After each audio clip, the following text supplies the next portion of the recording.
Guys, আজকের ভিডিওটা একটা অন্যরকম ভিডিও। আপনারা যারা আমার পেজে ফলোয়ার আছেন অবশ্যই এই পেজে ভিডিওটাতে কমেন্ট করবেন। নিজস্ব পুকুর, নিজস্ব নৌকায় আজকে আমি উঠবো, আপনারা দেখুন। তো নৌকায় উঠতে যে আমার সাথে এরকম ঘটনা ঘটবে আমি কিন্তু বুঝে উঠতে পারিনি, অনাকাঙ্ক্ষিত ভাবেই ঘটে গেল, দেখতেই পাচ্ছেন। গাইস, আপনারা দেখতেই পাচ্ছেন যে আমি আসলে নৌকায় উঠতে যে বড় একটা ভাব আমার কিন্তু চলে আসছিল, যদিও আমার ভিতরে তারপরেও নৌকায় উঠতে মিস্টেক করবো না, ভিডিও করে তো পিছনে ডেবে যাচ্ছে তো নিজস্ব পুকুরে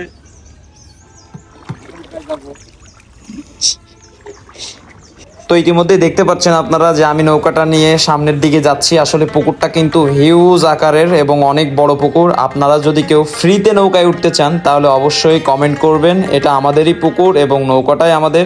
পুকুরে অনেক মাছ আছে, নৌকায় করে মাছের খাবার দেওয়া হয়, আর কেউ যদি চড়তে চায় তাদেরকেও চড়ানো হয়। আসলে এটা আমাদের বাসার সামনে, এখানে এই পুকুরটা অনেক সুন্দর, দেখতে পাচ্ছেন অনেক দূর। এরকম একটা পুকুর থাকা বা মাঝে মধ্যে এরকম ঘোরা, এটাও কিন্তু আসলে অনেক মজার বিষয়।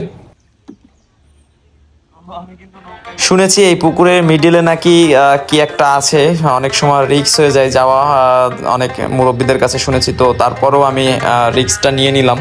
আমি পুকুরের মিডিলের দিকে যাচ্ছি, দেখা যাক কি হয় আমার সাথে। তো আলহামদুলিল্লাহ আমি পুকুরটা পুরো ঘুরে আবার ব্যাক করছি। আর সত্যি কথা বলতে প্রতিটা কাজেই অনেক বেশি কষ্ট। নৌকা চালাতে যেও কিন্তু আমার গা ঘেমে গেছে, আপনারা দেখতে পাচ্ছেন কিনা জানি না, খেয়াল করে দেখুন। তো আসলে নৌকাটা চালানোও অনেক কষ্টসাধ্য ব্যাপার। তো যারা নৌকায় ঘুরতে আসতে চান অবশ্যই দুইজন আসবেন, তারই ভাগে যোগে চালাইলে কষ্টটা কম হবে। তো আপনারা যদি কেউ আসতে চান অবশ্যই লোকেশনটা জিজ্ঞাসা করলে আমি আপনাদেরকে লোকেশনটা বলে দেবো। আসলে এখানে আপনারা আসলে নৌকায় ফ্রিতেই ঘুরতে পারবেন, ফ্রিতেই চড়তে পারবেন। ওটির বান্ধব আচ্ছা, বান্ধব লাগবে না, আমি ভাবছি মানুষ করতো, ভাড়া দিত। তো আমি কথা বলতে বলতে চলে আসছি। এখন দেখুন, আসলে নৌকায় চড়ে শুধু মজা করলে হবে না, রিস্ক আছে।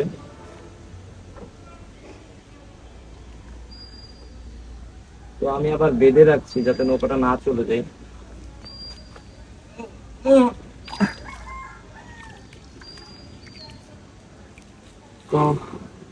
নৌকা চড়ার ফিলিংস যেরকম সুন্দর, বিদেশ দূরে যাওয়া আমার কষ্ট আছে। আল্লাহ হাফেজ।